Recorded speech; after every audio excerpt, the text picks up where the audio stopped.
Hello everyone, welcome to Pranajana classes. Let us see main question 2 of chapter Force and Laws of Motion. Answer the following question. Question number 26. Define recoil velocity of a gun. Okay. ನಾವು ಮೂವಿಯಲ್ಲೆಲ್ಲ ನೋಡಿರ್ತೀವಿ shoot ಮಾಡ್ತಿರ್ತಾರೆ but ನೀವು ಬಹಳ correct ಆಗಿ observe ಮಾಡಿದ್ರೆ bullet ಮುಂದ್ಗಡೆ fire ಆಗಿರ್ತದೆ gun ಹಿಂದ್ಗಡೆ ಸ್ವಲ್ಪ ಮೂವ್ ಆಗಿರುತ್ತೆ ಇದನ್ನ ರೀಕಾಯಿಲ್ ಆಫ್ ಗನ್ ಅಂತ ಕರೀತಾರೆ. ಹಾಗಿದ್ರೆ ರೀಕಾಯಿಲ್ ವೆಲಾಸಿಟಿ ಆಫ್ ಗನ್ ಅಂದ್ರೆ ಏನು? The velocity with which a gun moves backward after firing the bullet is called the recoil velocity of a gun. ಈಗ ಆಫ್ಟರ್ ಫೈರಿಂಗ್ ಅ ಬುಲೆಟ್ ಅನ್ನ fire ಮಾಡಿ ಆದ್ಮೇಲೆ gun backward move ಆಗುತ್ತಲ್ಲ. So ಎಷ್ಟು ವೆಲಾಸಿಟಿಯಲ್ಲಿ gun backward move ಆಗುತ್ತೆ ಅದನ್ನ ಏನಂತ ಕರೀತಾರೆ? Recoil velocity of a gun. Ma'am force and laws of motion chapter ಹೇಳ್ತೀನಂತ ಗನ್ನು ಫೈರಿಂಗ್ ಎಲ್ಲ ಹೇಳ್ತಿದ್ದಾರೆ. ಯಾಕೆ ಎಕ್ಸಾಂಪಲ್ ಅನ್ನ ಕೊಟ್ಟಿದ್ದಾರೆ, ಯಾಕೆ ಕ್ವಶನ್ ಅನ್ನ ಕೊಟ್ಟಿದ್ದಾರೆ? This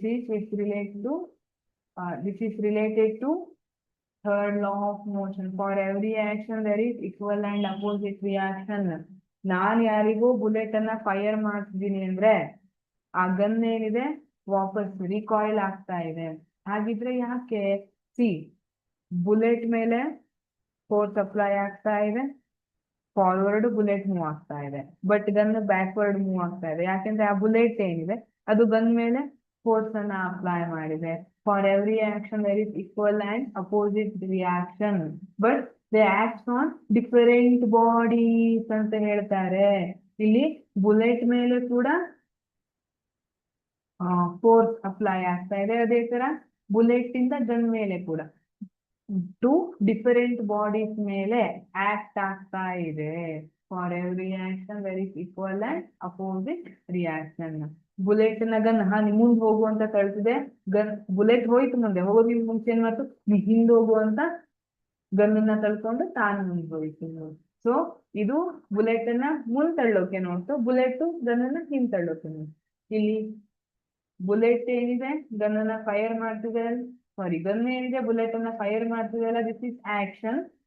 ಅದೇ ತರ ಗನ್ನು ಹಿಂದ್ಗಡೆ ಬ್ಯಾಕ್ವರ್ಡ್ ಮೂವ್ ಆಯ್ತಲ್ಲ, ಅದೇನು? ರಿಯಾಕ್ಷನ್. Thank you.